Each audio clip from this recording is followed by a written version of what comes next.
PLARIUM is bringing out the big guns and they're launching a Mega Kraken event this weekend. Now, personally, I think it's good that we have this event because that means that probably they won't put Leonardo in the exact same way. A lot of you guys have been asking, Skratch, what is the next 2X, what we can expect. We're going to talk about that as well, guys. And just to kind of like let you know, this weekend is going to be another bait as usual. But this time around is going to be for Sacred Shards.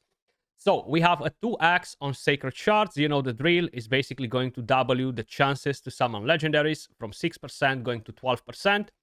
And you're going to have another champion in on the menu, to say like this. We're going to have one of the turtles.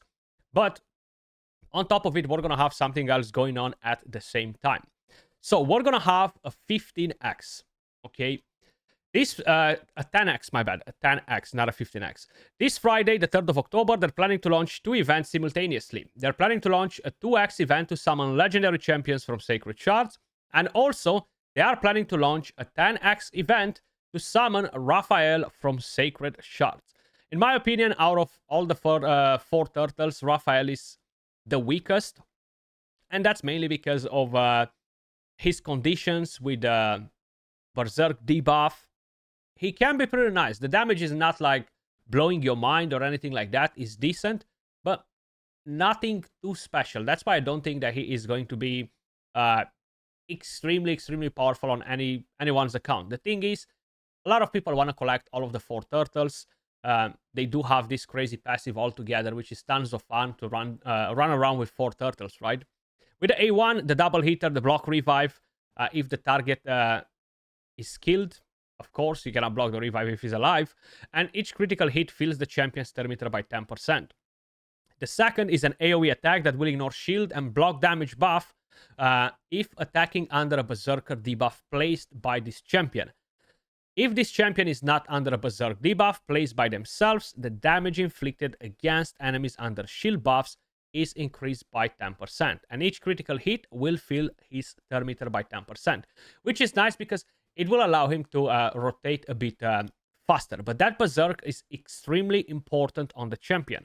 The third skill, a triple hitter that will ignore 20% of the target's defense, will place Perfect Veil and Unkillable on himself if he kills the target. And if the target survives, he places a Berserk debuff on the champion for 2 turns instead.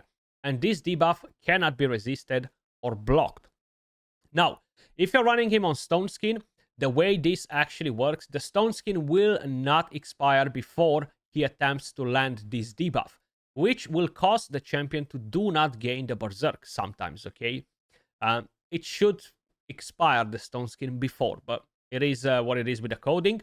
And this one right here is more or less the same type of situation. If he kills somebody, the Berserk will not apply to him. So as soon as I take a turn, that Stone Skin should go, right? I'm hitting in the enemy, and that's it. And then the Berserk should apply. But it's not really the case. And has a 20% chance of granting an extra turn when attacking under a Berserk debuff placed by this champion. So overall, pretty damn interesting. But the damage is not that crazy. Personally, I would not summon for him on a 15x. I know they have planned, or at least that's what we've seen, an event for him as well. I think it was a Deck of Fate, if I remember it correctly. So I think that will be your best bet to get him. These events are literally for the Mega Krakens or for the people that are feeling really lucky.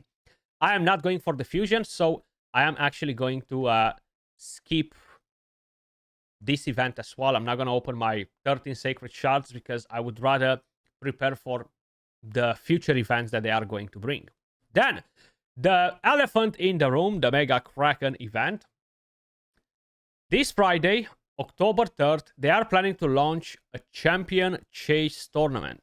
Well, you'll be able to get Glade Wolf, the champion needed for fusing Hilda Arnondottir, right? That is the rare champion. It's nothing exciting. You're just going to get him for the fusion, but that was already part of it. But on top of it, also, if you manage to take the first place on the leaderboard in your group during the tournament, you will be able to earn the fearsome and the weak Shredder. So, you've heard that right. This is the very first event that they are doing for Shredder as a proper way to get him, right? So if you're wailing hard enough, you can put your hand on Shredder. Now the question is it worth it, right?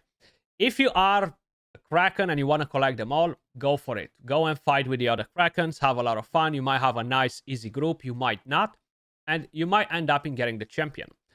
If you're not one of those people, heck, I would not bother, okay? The champion might look cool and all that. Yes, he's the boss, the villain of the story, but he is very weak as a champion, in my opinion. I was really disappointed with his performance across all of the game modes. If you started playing yesterday, yes, he's gonna help you, because I know I'm gonna see those comments. No Skratch on my account, he's gonna be great. He might be, but another 900 champions will be great on your account too. He's really not special, okay? He's not really doing anything too crazy. Triple hitter, the second and the third hit of the skill will ignore 5% and 10% of the target's defense respectively. The second and the third hits of this skill will deal 10% and 20% more crit damage respectively. With the second skill, an AoE attack that hits all enemies twice, and each critical hit destroys the enemy's defense by 5%, stacking up to 30%, and each critical hit also increases this champion's max HP. And each hit has a chance of placing a leech for 2 turns, and the debuff cannot be resisted if he's under a veil or a perfect veil. His problem is an HP-based champion. Most of the HP-based nukers just suck overall, right? I just don't think that bringing these effects to a fight are enough, in my opinion. Now, I definitely understand the point where PLARIUM doesn't want to give exclusive champions like him and make them super OP, because that would be pretty damn unfair, but at least make him decent, right? At least make him usable.